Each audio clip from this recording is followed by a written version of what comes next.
जी जी जी है क्या मामला है जो आज नहीं, ये तो मैं भारतीय किसान भानु का राष्ट्रीय अध्यक्ष हूँ। मैं भारतीय किसान भानु का राष्ट्रीय अध्यक्ष हूँ, इसलिए हमारे डीएम साहब नए आए हैं तो अपने कार्यकर्ताओं का परिचय करवाने आया था, कोई काम लेकर नहीं आया। और ये बताने आया था कि हमारे जो कार्यकर्ता हैं वो 100% ईमानदारी के साथ काम करेंगे। हमारा कोई भी पदाधिकारी अनुशासनहीनता नहीं करता, आतंकवाद नहीं करता। जैसा कि राकेश टिकैत आजकल दिल्ली बॉर्डर पे आतंकवाद फैला रहे हैं, कभी तो कोई आता है उसको मारते हैं, कभी कहते हैं कि मैं लखनऊ को दिल्ली बना दूंगा, कभी कहते हैं कि मैं इसमें संसद में गेहूं भर दूंगा। ये संसद में गेहूं नहीं भरे जाते, संसद में मंत्री बैठते हैं, संसद में सांसद बैठते हैं, वहाँ कानून बनता है और वहीं से कानून पास होता है। संसद इस काम को करता है। इसलिए मैं डीएम साहब से ये कहने आया था कि मुजफ्फरनगर में ये न समझा जाए कि राकेश टिकैत का ही संगठन है। यहाँ भारतीय किसान भानु जो ब्रज के बिरक संत पूजनीय रमेश बाबा ने बनाया था सन 10 में, और मैं उसका राष्ट्रीय अध्यक्ष हूँ। और कांग्रेस जो आज कह रही है कि हम बहुत बड़े किसानों के हितैषी हैं, 1 मार्च सन 11 को वहां से इलाहाबाद से दिल्ली आया था और कांग्रेस ने एक बात नहीं मानी थी। फिर 1 मार्च 13 को आया था, जब फिर नहीं मानी तो रमेश बाबा ने कहा था कह दे कांग्रेस को ऐसा कर देंगे जैसे गधा की सींग। बॉर्डर पर धरना चल रहा है राकेश टिकैत जी, क्या मानते हैं आप? गाजीपुर बॉर्डर पर जो धरना चल रहा है वो कांग्रेस और कुछ भाजपा के विरोधी भाजपा के विरोधी जो पार्टियां हैं उनकी फंडिंग से चल रहा है। 5 सितंबर को मुजफ्फरनगर में भी एक पंचायत जी, 5 सितंबर को मुजफ्फरनगर में महापंचायत बुलाई गई है। उसमें कोई ईमानदार जाट और जाट नेता शामिल नहीं होगा। उसमें केवल वही शराबी, वही फंडिंग पे काम करने वाले, तनख्वाह लेने वाले वो शामिल होंगे। भला जाट नेता कभी नहीं होगा शामिल। क्यों? कि जाटों का इतिहास रहा है, जाट अपने देश के लिए जान देने वाले रहे हैं, जाट स्वाभिमानी रहे हैं, जाट ईमानदार रहे हैं। इनके पिता भी तो ईमानदार थे, महेंद्र सिंह टिकैत।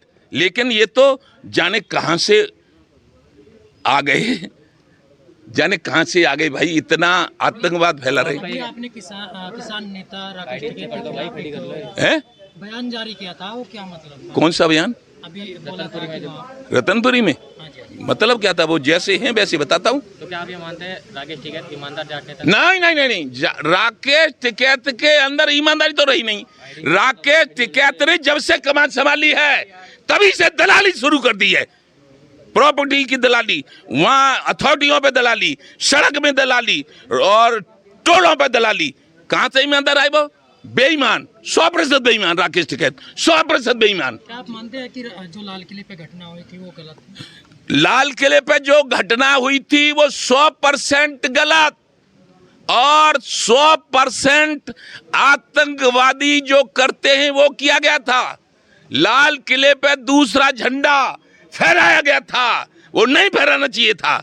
और लाल किले पे 525 पुलिस वालों को घायल किया था, ये आतंकवाद नहीं था और क्या था? ऐसे लोग कभी किसान नेता नहीं हो सकते। और न अब प्रशासन और न शासन वो अपने को कुछ भी कहते रहे कि हम किसान नेता हैं, लेकिन न किसान नेता हैं वो और न किसानों का कभी भला कर पाएंगे। तो आप क्या मानते हो किसान कानून जो बना है ये किसानों के? किसान कानून, सुनिए, कानून बहुत बने पीछे भी, एनआरसी, तलाक वाला 370।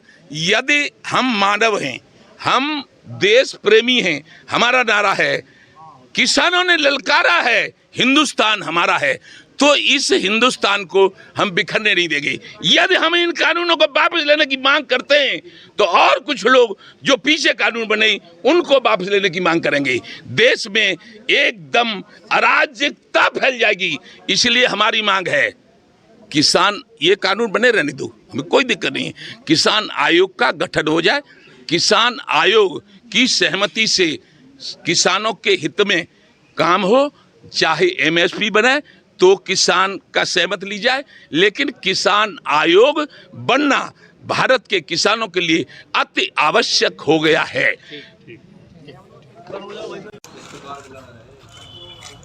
यार तू ऐसे ना घुसा कर अमन भाई, पीछे कर मोबाइल यार, अब तो भाई हटा आप बाइट मत के लड़ो। लिए। एक भी बिना साथ नहीं है भैया, काय घबराई गई ज्यादा है कि ताके माए। हम पुलिस पर हमला करने वाले नहीं है। भारतीय किसान भानु है हमारा, हम संत ज्यादा और नेता कम हैं। बैठ हो तुम्हारा आ जाओगे नसीम भाई, सब में लगाइए। अरे मैं ना काम करेंगे नसीम भाई। जी